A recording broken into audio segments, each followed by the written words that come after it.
Salut les entrepreneurs, c'est Mathieu de Big Mentor. Voilà, comme vous le savez sûrement, je suis en plein enregistrement là donc des cours avancés en marketing digital et puis j'avais envie de vous faire un petit détour, un petit cadeau bonus sur une fonctionnalité que j'ai trouvée et qu'on peut facilement détourner pour pouvoir mieux détecter les intentions en fait des internautes et du coup renforcer son référencement naturel. Voilà. Alors c'est un truc, c'est génial et c'est surtout complètement gratuit. Alors je vous fais la démonstration. La fonctionnalité en question, ce sont euh, les, euh, les recherches associées. Alors les recherches associées, c'est quoi? C'est extrêmement simple. Je vais taper une intention, clé USB. Donc quand je tape clé USB, Google, à partir de mon intention, va me proposer un certain nombre de choses. Il dit peut-être que je veux acheter des clés USB. Il me propose aussi de l'information provenant donc, de sa base de connaissances. Et bien sûr, il me propose une ou deux annonces issues de AdWords. Voilà. Alors moi, ce qui m'intéresse pour vous montrer ce que c'est les recherches associées. Alors les recherches associées, elles étaient jusqu'à présent présentes en bas de votre page. Voilà, depuis quelques semaines. Et elles étaient aussi présentes sur la version mobile et elles sont apparues il y a quelques mois sur la version desktop. Alors c'est quoi ces fameuses recherches associées? Donc je vais cliquer par exemple sur un lien, je vais me rendre sur le site et je vais cliquer sur retour. Alors cette fonctionnalité n'est absolument pas dépendante du temps que je passe ou du nombre de liens que j'ai cliqué sur le site que j'ai visité. En tout cas, moi j'ai pas trouvé dans mes tests. Et là, ce que fait en fait Google, il me fait un certain nombre de propositions. Et ces propositions-là, ces recherches associées, sont dépendantes à la fois de mon intention initiale, mais aussi du lien que je viens cliquer. Ce qui se passe, c'est que si j'ai cliqué sur retour, Google estime qu'il doit me proposer d'autres choses et que j'étais pas satisfait par le contenu. Voilà.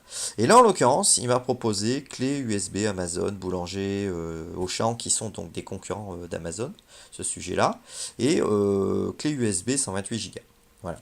Alors pourquoi a priori il m'a proposé ça? Ben, c'est pas anodin, c'est parce que j'ai tapé une recherche extrêmement générique.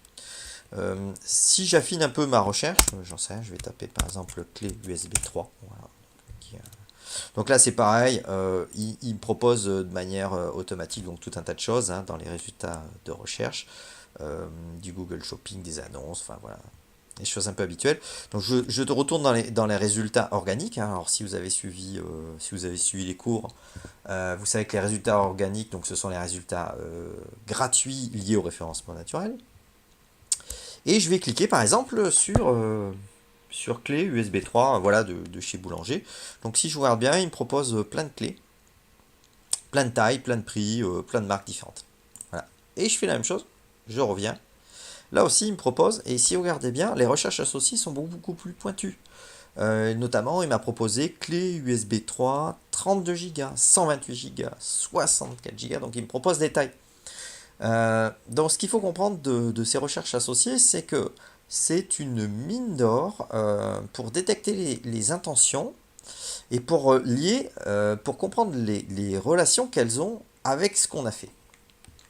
Alors comment détourner ça à son propre intérêt?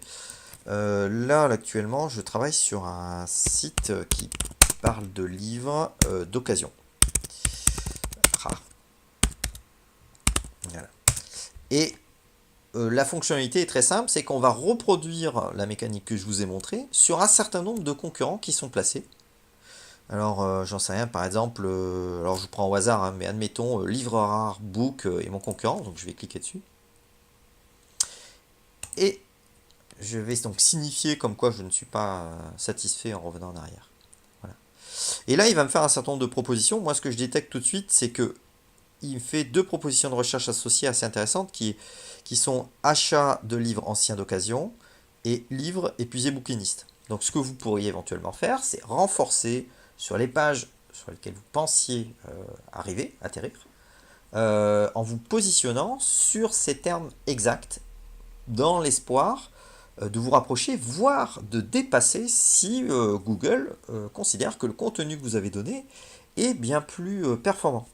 Donc ça veut dire que Ce qu'il faut bien comprendre, c'est que dans la recherche associée est vraiment dépendante de l'intention initiale et surtout du lien cliqué avec le contenu. Donc je vais pouvoir me rapprocher à partir de ça des concurrents que je vais viser. Alors bien sûr, je vais sortir des recherches associées les résultats qui ne m'intéressent pas. Donc par exemple, je pense notamment à Bebook qui est un concurrent à moi. Donc dans ces cas-là, je vais faire ça sur un certain nombre de mes concurrents et je vais faire un certain nombre de déductions. Voilà. Donc là, je le fais sur plusieurs. Donc voilà, bon là c'est assez marrant parce que du coup il y a livre épuisé bouquiniste, donc il me le repropose. Donc c'est une intention qui revient régulièrement euh, par rapport à mon intention initiale et par rapport donc à mes concurrents au lien cliqué. Admettons donc deuxième chose que vous allez faire, deuxième étape, vous allez faire la même chose sur votre site. Alors j'ai pris par exemple le livre.com, donc c'est mon site. En tout cas, je considère que c'est mon site. Et je regarde ce qui va se passer. Voilà. Et donc là, il me fait aussi des propositions. Ce qu'il y a de très intéressant, c'est que là, il me propose livres anciens les plus chers. Il me propose estimation, prix, livre occasion. Donc là aussi, je peux décider de venir renforcer mon contenu ou une page existante. Et j'ai aussi une deuxième chose, c'est par exemple, je vais créer un contenu à part, spécifique, qui parle de livres anciens les plus chers, estimation, livre, prix, occasion. Et puis par exemple, je pourrais créer un tuto ou une série d'articles que je vais donc lier entre elles sur ces mots-clés-là pour créer un cocon sémantique autour de ces termes très très forts. Voilà. Donc non seulement je vais pouvoir renforcer le positionnement de certaines pages par rapport à des intentions, ou au contraire, je vais pouvoir positionner de nouvelles pages par rapport à des intentions. Donc ce qui est certain, c'est que si vous le faites, vous allez très certainement trouver un certain nombre de pépites et pouvoir détecter les intentions de vos internautes pour éviter qu'ils cliquent sur ce fameux bouton retour, puisque nous, ce qu'on veut, c'est qu'ils restent sur notre site. Voilà, j'espère que ce tuto vous a plu, et puis je vous dis à bientôt sur les formations.